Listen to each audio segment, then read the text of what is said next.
فرشتې به ورته وایي چې بند دی په تاسو باندې نعمتونه بند دي کافرو ته به وایي چې خوشحالي په تاسو باندې حرامه ده بلکل په تاسو خوشحالي بنده ده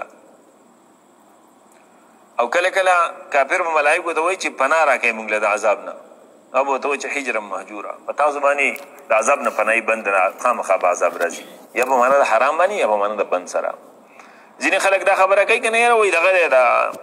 دا خو دا خلک دغه اکثر داسې وکړي که نه تصویر یې ورکړی چې داسې خیر ښېګړې کار روان کړی دی چا علاج کوي یا چا له څه ډوډۍ ورکوي یا چا له څه تعاون کوي یاره وایي دا به جهنم ته ځي ګوره وایي الله فرمایي چې د عمل د قبلېدو دپاره ضروري شرط دا دی چې دا عمل د الله د نظر مخې ته ټینګ شي چې الله ورته وګوري او دا عمل ټینګ شي او دا عمل باندې ټینګېږي چې عمل کوونکی عقیده برابري وقدمنا الى ما عملو الله فرمایي موږ د دې عمل ته ور مخامخ شو چې ور وګورو ورته نو د عمل کې به وزن نه کي ټینګ شي چې اواز کې عمل ټینګ نه شي نو ایسته به په هوا کې ایسته دوړه شي ختمه وشي او الله فرمایي صبر وکړئ اسمان به وشلیږي په ورځ باندې فرشتې به راشي په دغه ورځ باندې به اعلان وشي چې حکومت صرف د الله حق حکومت دی نو سوال بیا پیدا کېږي چې نو اوس کوم حکومت د الله دی وایي اوس پکې دعوېداران ډېر دي دا وایي زما حکومت دی بل وایي زما حکومت دی زما جاګیر دی زما ځمکې دي په هغه ورځ باندې به دا دعوې هم څوک نشي کولی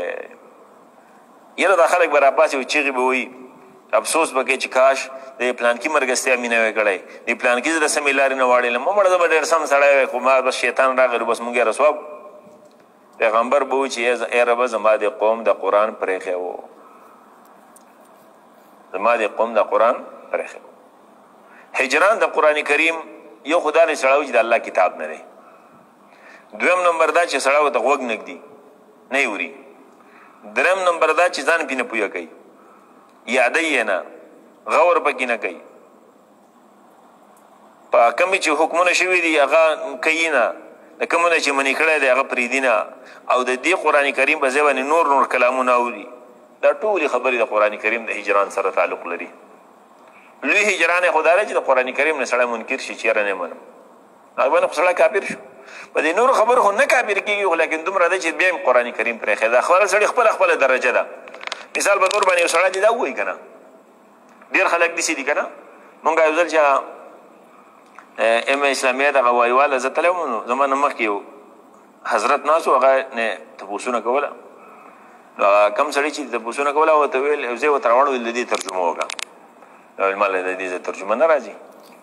ویل داسې وکړه چې په دې قرآن شریف یو ځای راوړه د هغې ترجمه راته وکړه هر ځای چې ته راوړه او ترجمه وکړه ویل ترجمه مې نه دی کړې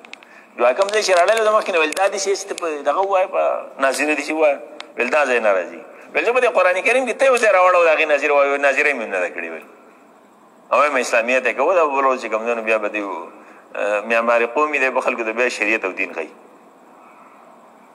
نو دا قرآن کریم پرېښودنې دي په دې سړی سوچ وکړي که نه په دنیا کې چې څومره خلک دی خو ډېر زیات ساده سړی دی او ډېر زیات د ذهن په لحاظ څخه کمزوری دی او یا داسې بیخي ورته ټایم نشته غیر داسې مجبوره دی چې هغه خو دې نه علاوه چې یو سړی وایي چې یاره زما کاروباري دغه داسې ټایم ټیبل داسې چې ما ته پکې قرآن کریم ته ټایم نه میلاویږي یا زما اوقات داسې مصروفه دي چې یاره په دې کې ټایم نشته زه قرآن ووایم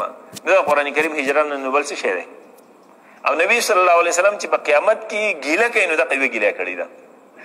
اوس په دې باندې به خپل سوچ پکار دی چې موږ څومره چې کوم دی د قرآن کریم سره تعلق دی مفتیان به له ځانه نه جوړو چې سړی چې کوم دی لږ شان قرآن کریم وایي بیا هر سړی فتوې ورکوي مفتیان خو به ځان نه جوړو خو مسله دا چې د قرآن کریم زده کولو له به موږ وخت ورکوو دا به منو چې د حاکم کتاب دی دا د عدالتونو کتاب دی دا د قضا کتاب دی دا صرف په جومات کې د تخت د ایښودو نه دی بلکې دا په عدالت کې هم د ایښودو دی چې په دې باندې فیصلې وشي څومره مې زده کړی دی یو کس دی سړی خبره کوله ویل درګې کې یو سیک ووایه که هندو وایه را روان کړی و چېرته کې پېښور نه را روان په ګاډي کې ویده دا نصیحتونه کول چې مسلمان شه او داسې شه او داسې شه نو هغه به یا چېرته یې د ارامیتوب نه یې عشا متاثره شوی و چې په درګې کې د ګاډي نه کوشو دی ویل چې اوس سړی مسلمان مسلمان شي ویل چېر بیا ما ته څه وکړم خو لږه خبره ده که نه چې بیا ما لم چل نه راتلو دا هجران دی د قرآن کریم لکان د 10 کاله په سکول کې سبق وایو مثال په تور باندې په دې 10 کاله کې پنځم شپږم نو وروسته دیو روزانه لګي یو ټکم د ترجمه ویل چې لسم پاس کېدو بل لفظي ترجمه ویلي سلګي لګي مسالې به مزه کړي بچ د کالج ته جي که چېرته یونیورسيټي ته جي نو کم از کم چې د کلم کینې قرآن کریم تر وایي نو بس خو به پوهېږي که نه چې لکه دا څه وایي ما د رب څه وایي او ورسره خالد بن ولید نه که نه خالد بن ولید چې به کله وایي دغه شو راوغه نو بیا به قرآن کریم ښکل بیا کو ویل چې دا ما د رب کلام یې نو ورته نه وزګارېدو ځکه چې هغه کله یو ځای کې کله بل ځای کې کله بل ځای خدمات کوو د دین کول که نه زموږ خو دغه نشته که نه وکذلک جعل